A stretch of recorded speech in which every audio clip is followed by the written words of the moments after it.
അനുഗ്രഹിക്കപ്പെട്ട നല്ല സമയത്തിനായി ഞാൻ ദൈവത്തെ സ്തുതിക്കുന്നു, സ്തോത്രം ചെയ്യുന്നു. ദൈവവചനം ശ്രവിച്ചുകൊണ്ടിരിക്കുന്ന എല്ലാ ദൈവമക്കൾക്കും വീണ്ടും വരാമെന്ന് അരുളി ചെയ്തവനായ കർത്താവായ യേശു ക്രിസ്തുവിൻ്റെ ധന്യനാമത്തിൽ ഞാൻ എൻ്റെ സ്നേഹവന്ദനം അറിയിക്കുന്നു. ഇന്നത്തെ അല്പസമയത്ത് ചിന്തയ്ക്കായി 32-ാം സങ്കീർത്തനം 6-ാം വാക്യത്തിൻ്റെ അവസാന ഭാഗം നമുക്ക് വായിക്കാം. പെരുവെള്ളം കവിഞ്ഞു വരുമ്പോൾ അത് അവൻ്റെ അടുക്കലോളം എത്തുകയില്ല. അനുഗ്രഹിക്കപ്പെട്ട ഒരു വേദവാക്യമാണ് നാം കേട്ടത്. മാനസാന്തരപ്പെടുന്നൊരു പാപിയെക്കുറിച്ച് ദൈവദൂതന്മാരുടെ മധ്യ സന്തോഷമുണ്ടാകുമെന്ന് ലൂക്കോസ് എഴുതിയ സുവിശേഷം 15-ാം അധ്യായം 9-ഉം 10-ഉം വാക്യങ്ങളിൽ രേഖപ്പെടുത്തിയിരിക്കുന്നു. ഇത് പറഞ്ഞത് മാനസാന്തരപ്പെടുന്ന വ്യക്തികൾക്ക് പാപമോചനം കൊടുക്കുവാൻ അധികാരമുള്ളവനും മനുഷ്യവർഗത്തിൻ്റെ പാപങ്ങൾക്ക് പരിഹാരം വരുത്തുവാൻ ക്രൂശിക്കപ്പെട്ടവനും മനുഷ്യവർഗത്തെ ന്യായം വിധിക്കുവാൻ അധികാരമുള്ളവനുമാണ് എന്ന് നാം ഓർക്കണം. ആ അധികാരി കർത്താവായ യേശു ക്രിസ്തു മാത്രമാണ്. യേശു പറഞ്ഞു, സ്വർഗത്തിലും ഭൂമിയിലുമുള്ള സകല അധികാരവും എനിക്ക് നൽകപ്പെട്ടിരിക്കുന്നു.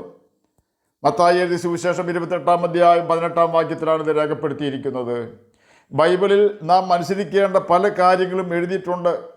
നാം അത് അനുസരിക്കാതിരുന്നാൽ അതിനെ പാപമായി ദൈവം കണക്കാക്കും. അതുപോലെ തന്നെ പല കാര്യങ്ങൾ ചെയ്യരുതെന്ന് രേഖപ്പെടുത്തിയിട്ടുണ്ട്. അതും ബൈബിളിൽ തന്നെയാണ് രേഖപ്പെടുത്തിയിട്ടുള്ളത്. നാം അത് ചെയ്താൽ ദൈവം അത് പാപമായി കണക്കാക്കും.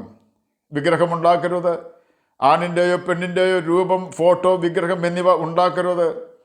ആണിൻ്റെയും പെണ്ണിൻ്റെയും രൂപത്തെയോ ഫോട്ടോയെയോ വിഗ്രഹത്തെയോ നോക്കി ആരാധിക്കരുത്. അതിനെ ബഹുമാനിക്കരുത്. ദൈവത്തിൻ്റെ വിഗ്രഹമോ ഫോട്ടോയോ ഉണ്ടാക്കരുത്. അതിനെ ആരാധിക്കരുത്, ബഹുമാനിക്കരുത്. ബൈബിൾ ഇതെല്ലാം നമ്മെ പഠിപ്പിക്കുന്നുണ്ട്. നാം അതനുസരിച്ചില്ലെങ്കിൽ ദൈവം അത് പാപമായി കണക്കാക്കും. അതുപോലെ തന്നെ നുണ പറയുവാൻ പാടില്ല. കാരണം പിശാച് നുണ പറയുന്നവനും അവൻ്റെ അപ്പനുമാകുന്നു. അതുപോലെ തന്നെ സഹോദരൻ്റെ ഹൃദയത്തിൽ നിന്ദിക്കരുത്, വ്യഭിചാരം ചെയ്യരുത്, കൊല ചെയ്യരുത്, മോഷ്ടിക്കരുത്, ജനത്തിൻ്റെ ഇടയിൽ ഏഷണി പറഞ്ഞ് നടക്കരുത്. അരുത് എന്ന് പറഞ്ഞിട്ടുള്ള കാര്യങ്ങൾ നാം ചെയ്താൽ നിശ്ചയമായും അത് ദൈവസന്നിധിയിൽ വലിയ പാപമാണ്. കാരണം ദൈവം അതെല്ലാം വെറുക്കുന്നു.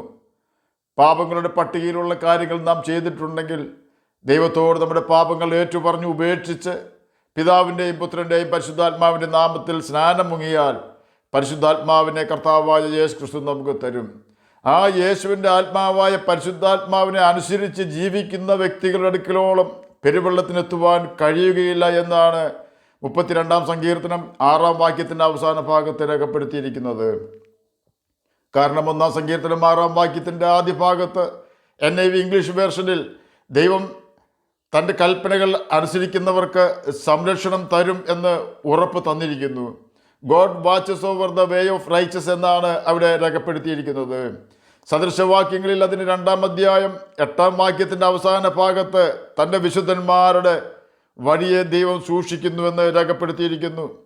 പാപക്ഷമ ലഭിക്കുന്ന വ്യക്തികൾ അഥവാ ദൈവകൽപ്പന അനുസരിക്കുന്ന വ്യക്തികൾ മരിക്കുകയില്ല എന്നല്ല ബൈബിൾ പഠിപ്പിക്കുന്നത്. പിന്നെയോ ഭക്തൻ ജീവിക്കേണ്ടതുപോലെ ദൈവഭയത്തോടെ ജീവിച്ചാൽ ഭക്തൻ മരിക്കുന്നത് പോലെ മരിക്കാം എന്നാണ് ബൈബിൾ നമ്മെ പഠിപ്പിക്കുന്നത്.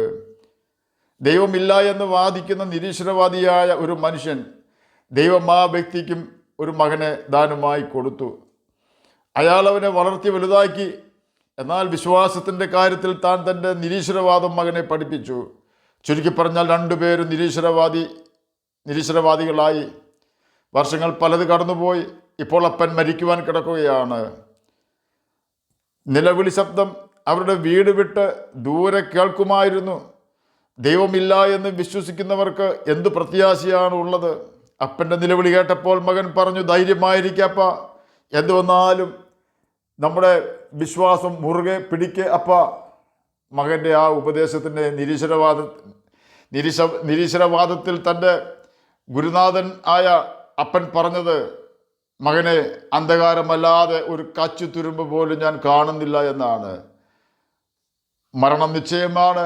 പാപക്ഷമ ലഭിച്ചവർക്കും നിരീശ്വരവാദികൾക്കും ഒരുപോലെ മരണമുണ്ടാകും.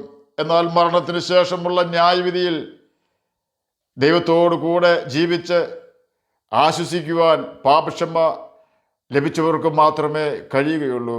എന്നാൽ പാപക്ഷമ ലഭിക്കാത്ത വ്യക്തികൾക്കും ദൈവാത്മാവിനെ നിന്ദിക്കുന്നവർക്കും ദൈവമില്ല എന്ന് വാദിക്കുന്നവർക്കും ഒരുക്കി വച്ചിരിക്കുന്ന നരകത്തിലെ തീ ഒരു നാളും കെടുകയില്ല. നരകത്തിലെ പുഴു ഒരു നാളും ചാവുകയില്ല, എല്ലാവരും തീ കൊണ്ട് ഉപ്പിടും എന്നാണ് കർത്താവായ യേശു ക്രിസ്തു നമ്മെ പഠിപ്പിച്ചിട്ടുള്ളത്. തീയും ഗന്ധകവും കത്തുന്ന അഗ്നിനരകത്തിൽ നിന്നും നാം രക്ഷപ്പെടുമല്ലോ എന്ന സന്തോഷമാണ് ദൂതന്മാർക്ക് നാം നമ്മുടെ പാപങ്ങൾ ഏറ്റുപറഞ്ഞ് ഉപേക്ഷിക്കുമ്പോൾ ഉണ്ടാകുന്ന സന്തോഷം. നാം നമ്മുടെ പാപം ഏറ്റുപറയാതെ മറച്ചു വെച്ചാൽ കൂടുതൽ കൂടുതൽ പാപത്തിലേക്ക് നാം വീഴുന്നു.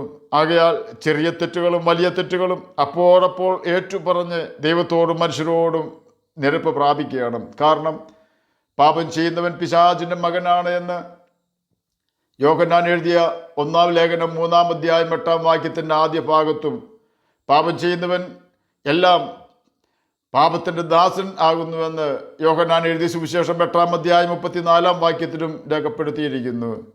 മരണത്തിന് ശേഷമുള്ള ന്യായവിധി ഭയങ്കരമാണ്. തെറ്റുകൾ നാം ഏറ്റുപറഞ്ഞ് ഉപേക്ഷിക്കുമ്പോൾ യേശു നമുക്ക് പാപമോചനം തരും. പാപമോചനം ലഭിക്കുമ്പോൾ അതിൻ്റെ കൂടെ ദൈവത്തിൻ്റെ എല്ലാ ആത്മീക അനുഗ്രഹങ്ങളും ദൈവത്തിൻ്റെ സംരക്ഷണവും ഭൗതിക നന്മകളും നമ്മിൽ വന്നു ചേരുന്നു. ദൈവത്തിൻ്റെ സകല നന്മകളും കരുണകളും നമ്മെ പിന്തുടരും. എന്നാൽ നാം പാപം ചെയ്ത് ലോകമോഹങ്ങൾക്കൊത്ത് ജീവിച്ചാൽ ദൈവവചനം അനുസരിക്കുവാൻ നമുക്ക് കഴിയാതെ പോകുന്നു. ഈ സമയത്ത് ദൈവത്തിൻ്റെ പ്രതിയോഗി നമ്മെ പിന്തുടരുകയും നമ്മെ നാശത്തിൽ തള്ളിയിടുകയും ചെയ്യുന്നു. ദൈവത്തിൻ്റെ വഴി തികവുള്ളതാണ്. യഹോവയുടെ നാമം ഉറപ്പുള്ള ഗോപുരമാണ്. പാപത്തെ ഏറ്റുപറഞ്ഞ് ഉപേക്ഷിച്ച് പാപക്ഷമ ലഭിച്ച നീതിമാന്മാർ ഓടിച്ചെന്ന് അതിൽ അഭയം പ്രാപിക്കും. യഹോവയുടെ നാമമായ ഗോപുരത്തിൽ അഭയം പ്രാപിക്കുന്നവരെ തൊടുവാൻ പോലും എത്ര വലിയ പെരുവെള്ളത്തിനും കഴിയുകയില്ല. നോഹയുടെ ജലപ്രളയത്തിൽ നീതിമാനായ നോഹയെ തൊടുവാൻ പോലും ജലപ്രളയത്തിന് കഴിഞ്ഞില്ല. പ്രളയജലത്തിന് ആകെ കഴിഞ്ഞത് നോഹയെ ജനം മാനിക്കത്തക്കവണ്ണം താൻ പണിത പെട്ടകത്തെ ആകാശത്തോളം ഉയർത്തുവാൻ മാത്രമാണ്. എന്നെ കേൾക്കുന്ന പ്രിയ ദൈവമകനെ, ദൈവമകളെ, ഒരു കഷ്ടതയും നമ്മെ തകർക്കുകയില്ല, ഒരു ബാധയും നമ്മുടെ കൂടാരത്തോട് അടുക്കുകയില്ല. കാരണം നാം സ്ട്രോങ് ടവറിൽ ആണ് ജീവിക്കുന്നത്, ക്രിസ്തുവിലാണ് നാം ജീവിക്കുന്നത്, പാപം ചെയ്യാതെയാണ് നാം ജീവിക്കുന്നത്. അപ്രകാരം പാപം ചെയ്യാതെ ജീവിക്കുന്നവർക്കുള്ള സംരക്ഷണമാണ് നാം കേട്ടുകൊണ്ടിരുന്നത്. അത് ഇപ്പോൾ ക്രിസ്തു യേശുവിലുള്ളവർക്ക് ഒരു ശിക്ഷാവിധിയും ഇല്ല എന്ന് റോമർക്ക് എഴുതിയ ലേഖനം 8-ാം അധ്യായം 1-ാം വാക്യത്തിൽ ദൈവാത്മാവ് അപ്പോസ്തലനായ പൗലോസിൽ കൂടി നമുക്ക് ഉറപ്പ് തരുന്നുണ്ട്. ആകയാൽ നമുക്ക് നമ്മുടെ തെറ്റുകൾ ഏറ്റുപറഞ്ഞ് ഉപേക്ഷിച്ച് കർത്താവിൻ്റെ സംരക്ഷണമുള്ള പാതയിൽ കൂടി യാത്ര ചെയ്യാം. അപ്രകാരം കർത്താവിൻ്റെ സംരക്ഷണമുള്ള പാതയിൽ കൂടി യാത്ര ചെയ്യുവാൻ ദൈവകൽപ്പനകൾ നമുക്ക് അനുസരിക്കാം, നിത്യജീവനാവകാശികളായി തീരുകയും ചെയ്യാം. അതിന് കർത്താവ് നമ്മെ സഹായിക്കട്ടെ എന്ന് പ്രാർത്ഥിച്ചുകൊണ്ട് ഞാൻ എൻ്റെ വാക്കുകളിൽ നിന്ന് വിരമിക്കുന്നു. നമുക്ക് പ്രാർത്ഥിക്കാം. ഞങ്ങളെ സ്നേഹിക്കുന്ന സ്വർഗീയ പിതാവേ, നല്ല വചനത്തിനായി അങ്ങയെ സ്തുതിക്കുന്നു, സ്തോത്രം ചെയ്യുന്നു. എന്നെ കേൾക്കുന്ന ഏതെങ്കിലും പ്രിയപ്പെട്ടവർ അങ്ങയെ തിരിച്ചറിയാതിരിക്കുന്നുവെങ്കിൽ അങ്ങയെ തിരിച്ചറിയുവാൻ തക്ക കൃപ അവർക്ക് കൊടുക്കുകയാണമേ. അവരെ ഹൃദയദൃഷ്ടി പ്രകാശിപ്പിക്കുകയാണമേ.